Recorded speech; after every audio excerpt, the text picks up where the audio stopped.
Hi everyone, welcome to Wiki channel. If you haven't subscribed to my channel, hit that subscribe button because I'm making a lot of interesting videos on my channel. This video is all about Vivo V9 and how you can take really beautiful images on this Vivo V9.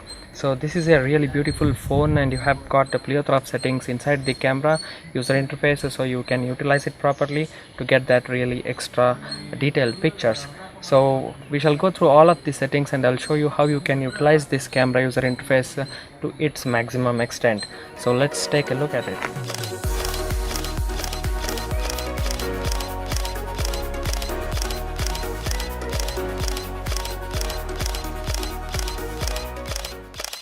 So this is the camera user interface. This is the default interface. As you just open the camera, you will get to see this.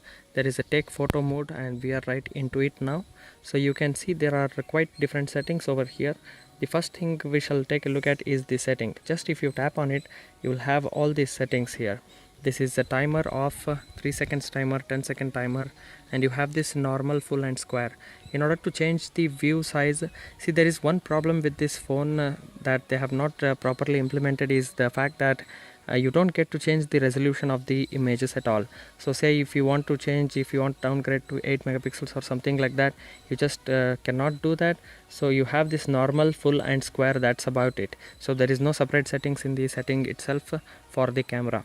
So you have to stick to this normal or full or square mode.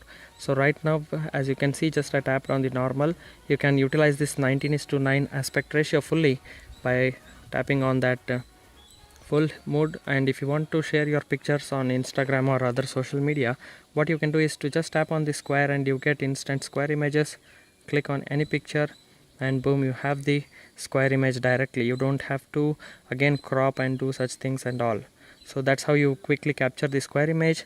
And the other thing is there is a touch, voice and palm control, so you can use your voice or a palm or a touch feature to capture the picture instantly. So there is a storage mode to select, SD card and phone storage obviously, and you have this time watermark and model watermark. So there is no absolutely customizable feature in order to give your name as a watermark on this Vivo V9. Unfortunately, that is the disappointing thing that I talked about in my video earlier. If you haven't watched that, so only you can set a time watermark and model watermark, that's it. So then there is this sound. If you want to get that shutter button sound, you can just tap on it and make it yellow to get it enabled. There is this geographic locations. If you want to tag that, say you are in this location, particular location, if you want to tag the location, you just tap on it and share your location with the picture. The other thing is the framing lines. So there is only one grid line you can opt for. In other phones, for example Huawei's Honor 9 Lite or say a lot of other phones give you option to customize this grid as well, but that's not the case on the Vivo V9. So we shall switch to full mode so that you get the viewing pleasure properly. So the next setting is this mode here. As you can see, 4 square mode is what I call. You have the ability to capture slow motion, but unfortunately they have not provided 720 pixel. Only you can capture is up to 640 by 480 pixels of resolution, which is not so worthy, I guess. So here's a little sample shot of the 480 pixels slow motion video. So you can just tap on it and it will capture. The other option is the time lapse. You can capture time lapse, which is a great thing that is available on this camera here.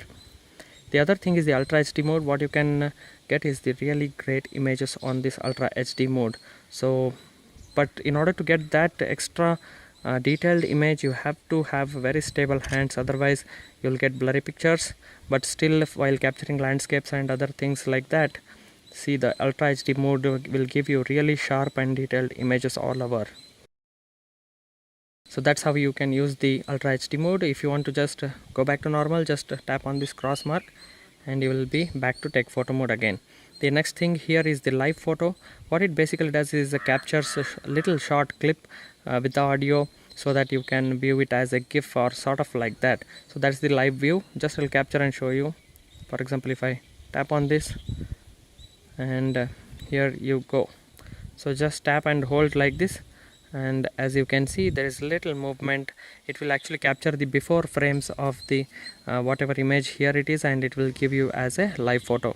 The next thing is the bokeh mode. This is the very famous and what this time they have done is I'll just show you to from other location. We shall move further here I'll show you, demonstrate this feature. So the another setting is this bokeh mode. You can just activate it by tapping on this, and it shows that it says within 2 meters it performs really well. So just as you can see that there is a small leaves branch over here, and if I tap on that, tap to focus will get activated, and as you can see there is a small number here, 0.95, and they have given you a slider to move it upward and downward. So if you keep moving upward, the numbers will reduce f2.0 and something lower than that. So the lesser the number, you get the more background across the picture and only the subject will be in focus, just like as if you are capturing on a DSLR camera and setting the aperture value. But this is just a software implementation, not hardware wise, but still you can get a lot of blurred picture with blur background and subject in focus. So just I'll show you now. Tap on the picture to focus, and I'll reduce the number to around f2.0.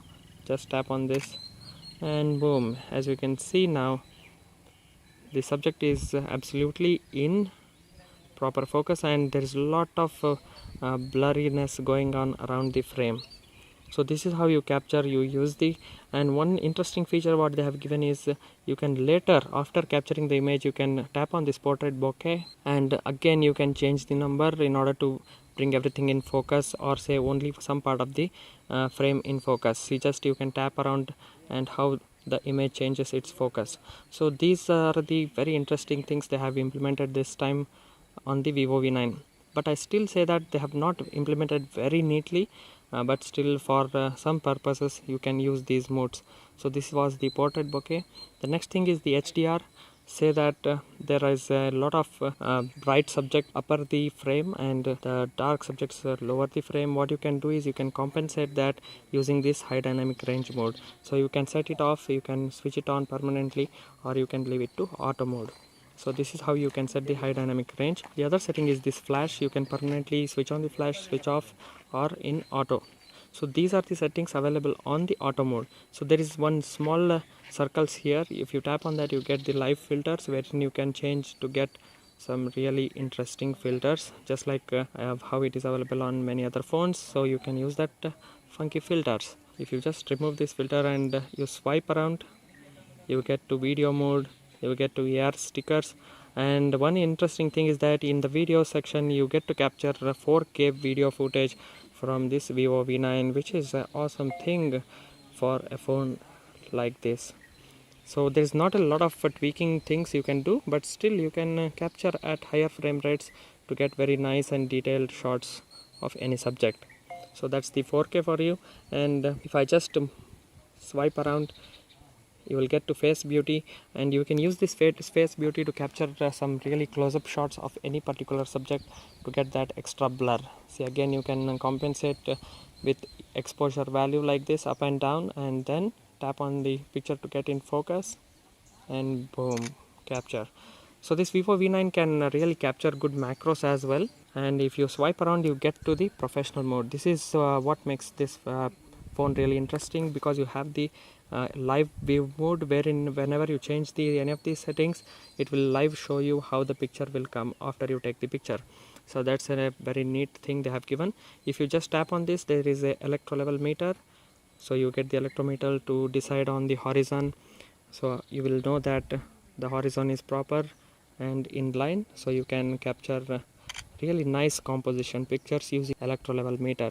The next thing is this white balance. Say you are in indoor and you are not getting proper colors, you can just change to other white balance and see which color is accurate. One useful feature is missing is that you cannot customize the auto white balance number. So white balance number cannot be customized to your liking, but still they have given some default modes. You can just opt for that. So the next setting is this shutter speed. You can set the shutter speed to a various value. Just tap on it, and here you have the auto from 1/2000 to you have all the way up to 16 seconds. See, as I change the shutter speed, how live view it will show me how the picture is going to come after I click the picture. So this is a neat thing. You have, if you have any faster movement subjects like say sports photography you are doing, and you want to keep the number to be on the higher side, that means 1/1000, 1/1200 and such setting. The next thing is the ISO. I prefer to leave it to auto, and I suggest you to do that because of the fact that you get some grainy images if you keep changing the ISO, and let the camera decide the ISO. It will decide properly and give you the ISO value. So it will live show you what ISO it is choosing for this particular image. The next one is here the exposure value. We can compensate the exposure value like this. Say that you are in a dark situation, dark environment, you want to compensate the exposure value, you can just bring it a little bit of light on that, and not overblowing the image, you can just capture the picture to get that really nice image. The next thing is this autofocus. See, just like how I said that you can capture really great macros on this Vivo V9, just you can manually bring it to flower mode here, and you see how closely I can get to the image, and you still get the sharper image of these leaves. So that's how macro works. You can just rotate the slider to wherever you want to focus. So that's a neat feature which is available on this Vivo V9. In order to get to the default, just tap on this and everything will be again in default. So these are the really interesting features and settings that Vivo V9 has provided. Hope this video helps you take better pictures, and stay tuned for more awesome contents on this channel. If you like this video, please hit that like button and do subscribe to my channel. See you all in the next video. Take care. Bye bye.